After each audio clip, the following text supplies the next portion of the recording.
Les incroyables prédictions d'Henry Kissinger? Février 2012. Henry Kissinger, serait-il devenu le nouveau prophète de l'Apocalypse? À l'entendre, nous allons tout droit vers la guerre, une guerre prévue de longue date. Il n'a, apparemment rien retenu de la guerre du Vietnam qui lui a pourtant prouvé que ce n'est pas la puissance de destruction qui assure la victoire. Note, il s'agit de prédictions fracassantes, faites en février 2012, du grand stratège états-unien, Henry Kissinger. Dans l'article que j'avais alors écrit, je relevais quelques-unes de ces prédictions. Elles prennent une signification toute particulière en ces temps que nous vivons et projettent sur les événements un éclairage qui nous permet de mieux les comprendre. Il ne fait aucun doute que les prétentions des États-Unis dont il se fait le grand promoteur conduisent directement à la domination du monde qui ne saurait lui échapper. Je ne sais si ce que nous présente la Russie dans ses interventions en Syrie a de quoi l'ébranler dans sa certitude que les États-Unis sont la plus grande puissance militaire au monde et que la victoire d'une troisième guerre mondiale est à sa portée.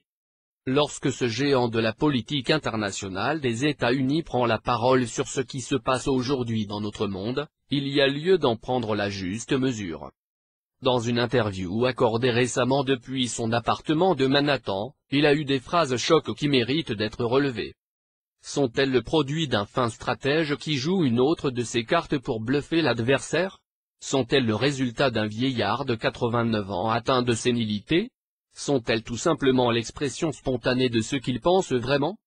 Si vous ne pouvez pas entendre les tambours de guerre, il vous faut être sourd. Contrôlez le pétrole et vous contrôlerez les nations. Contrôlez la nourriture et vous contrôlez le peuple. Contrôlez la monnaie et vous contrôlerez le monde.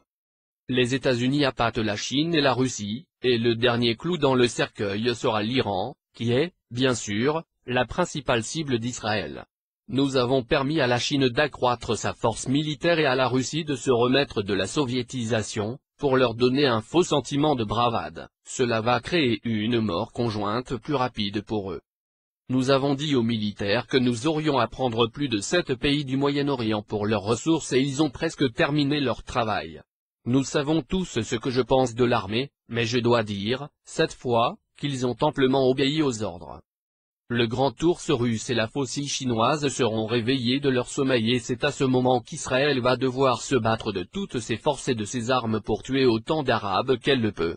Espérons que si tout va bien, la moitié du Moyen-Orient sera aux Israéliens. Nos équipes de jeunes, aux États-Unis et à l'Ouest, sont préparées parce qu'elles ont été programmées pour être de bons soldats, de la chair à canon quand elles seront commandées pour sortir dans les rues et lutter.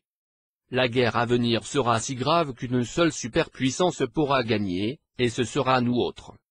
Sur les cendres nous construirons une société nouvelle, il restera seulement une superpuissance de gauche, et seule, elle sera le gouvernement mondial qui gagne. N'oubliez pas, les États-Unis ont les meilleures armes, nous avons des choses qu'aucune autre nation n'a, et nous introduirons ces armes quand le moment sera venu. Fin des citations. Que penser de tout cela?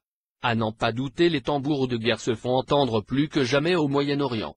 S'agit-il d'une mise en scène froidement calculée et entièrement sous contrôle, comme le suggère M. Kissinger? Ce qu'il dit de la Chine et de la Russie n'est-il pas un peu gros de la part du diplomate qu'il a été et que je suppose être encore? Dire que je pensais que les États-Unis se portaient au secours des peuples réprimés du MO et que seule leur vocation humanitaire les guidait.